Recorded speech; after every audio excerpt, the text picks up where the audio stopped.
Of the Senate Judiciary and Budget Committees, Senator John Kennedy of Louisiana. Senator, assuming the House passes this bill this morning, which it already passed, it already passed it, and there was change slightly. When do you expect the president to sign this? As quickly as he gets it. That's what he's told us, because I think he believes, as I do, that this bill is going to have a breathtakingly positive impact on the American people. I mean, I wouldn't have voted for it if I thought otherwise. Duh, you know. I mean, and look, I know the Democrats are against it, but you can explain their opposition very simply. There are two groups of people up here in Washington, and maybe two groups of the media. There are those who believe that you and I, people, can spend the money they earn better than government, and then there's a second group that believes government can. And most of my Democratic colleagues, God bless them, they think, well, we ought to just give all of our money to government because government's smarter than we are and they can make better decisions. And I don't believe that. Senator Steve Forbes is here. He has a question for you. Senator, a lot of I read your magazine, Mr. Forbes. Well, you had that bright look about you, thank you. But on one of the criticisms of the tax bill is that the individual cuts, many of them expire, whereas the business ones seem to have eternal life. How do you answer that, and how are you going to cure that in next year or the year after we can take these expired dates off of these tax cuts? Well, I answer it this way, Steve. That's only half the story. I mean, on the one hand, the Democrats have said you don't care about the deficit. Well, why do you think we didn't make the personal income tax cuts permanent? Because we were living within our means, the $1.5 trillion guardrail. Now, President Bush's tax cuts were, quote, temporary too, and they became permanent after they were rolled over. The personal income tax cuts, when they supposedly expire in 2025, will never expire. They'll be rolled over. So our critics on that part of the bill are a little disingenuous, in my opinion. Are you ever going to get to a time when you're going to finally shuck off these self-imposed restraints of CBO, when we know their numbers, like their estimates, the tax cuts really don't work for the economy? We know those numbers are fake. Why do we still follow them as if they're gospel truth? Well, I read the CBO report. I mean, I listen to CBO and JCT and NBA, and I read all their reports. But they're in some cases persuasive, but for me, they're not dispositive. I have found in the last 8 years, as the American economy has gotten more sophisticated, it does by the day, and we're part of a global economy, that for every economist, there's an equal and opposite economist, and oftentimes they're both wrong. Well, you know, the average American growth rate is about 3.5%. Yep. CBO has 1.9 or 2.6. You raised it to from these crazy estimates. Why don't you just put in 3.5? Then you have all these more glorious tax cuts. Well, the recent uptick in our GDP, I think, has been a result of two things. First, it's been anticipatory.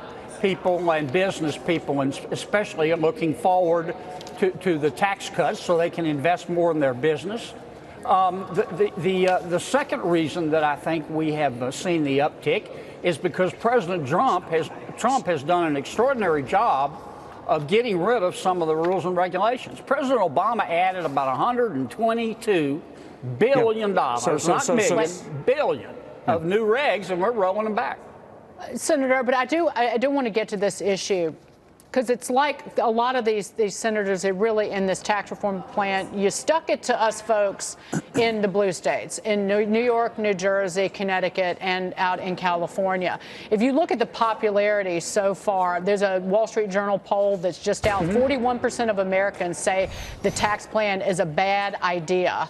Only 17% of people believe that they're going to get a tax cut. And Mike Block, who is on this show very often, emailed me and he said, listen, part of it is because people in red states keep talking about places like New York being that we're getting a handout from people in terms of the tax code, and there's a limitation now to only $10,000 on state and local and property tax deduction.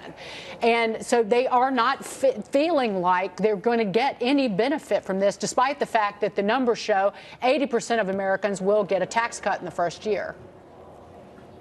Well, let me answer your question straight on. I think the American people are very smart. They may not read Aristotle every day, but they're smart. The reason they don't know every provision in the tax code is because they're too busy earning a living. I mean, they can't sit and watch TV all day and learn about this stuff. It's complicated. I've spent over 300 hours working on this bill.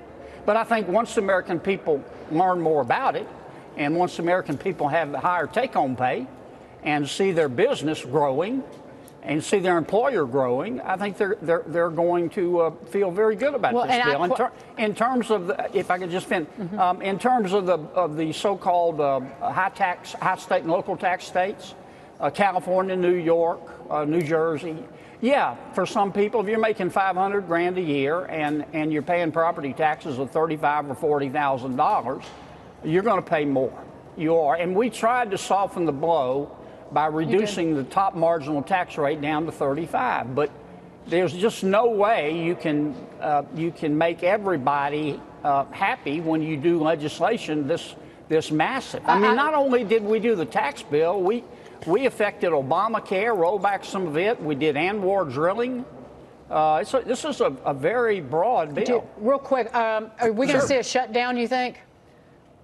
I don't want to shut down. I will vote to shut her down in a heartbeat if they try to make me swallow something that I don't think is good for America or good for my state, but I don't think that's going to happen. Senator, what's this we read about the alleged dispute between you and Don McGahn at the White House over judicial appointments? Can you enlighten us on that? I wouldn't read everything or believe everything you read. I'm doing my job as a member of the Judiciary Panel, and when somebody, well, let me put it this way. I thought my questions of Mr. Peterson were very fair. We should, Senator, we should just explain to folks who don't know the story that it was one of President Trump's judicial nominees, Matthew Peterson, withdrew his name from consideration after he struggled to answer some pretty basic legal questions that you posed to him during the Senate hearing. Let's just watch a little quick piece of video of that exchange. Watch this. Have you ever tried a jury trial? I have not. Civil? No. Criminal? No. Bench? No. State or federal court? I have not. As a trial judge, you're obviously going to have witnesses. Yes. Can you tell me what the Doe-Bear standard is? Senator Kennedy, I don't have that readily at my disposal, but I would be happy to take a closer look at that. Just for the record, do you know what a motion in limine is? I would probably not be able to give you a good definition right here at the table. Senator, please continue. Well, I was just going to say,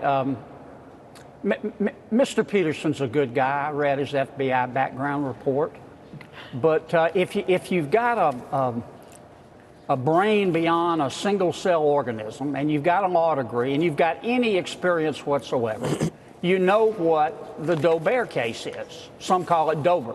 In Louisiana, we say Doe-Bear. And I think Mr. Peterson is good at election law, very good apparently, but he's not a trial lawyer, and he's not qualified to sit on the federal bench, especially not in D.C. Senator, thank you so much for being here. We covered a lot of ground. Senator John Kennedy, take care. Merry Happy Christmas. holidays. You did deliver a Christmas gift for folks. We just won't feel it for a couple months, I think. Thank you, sir. Coming up.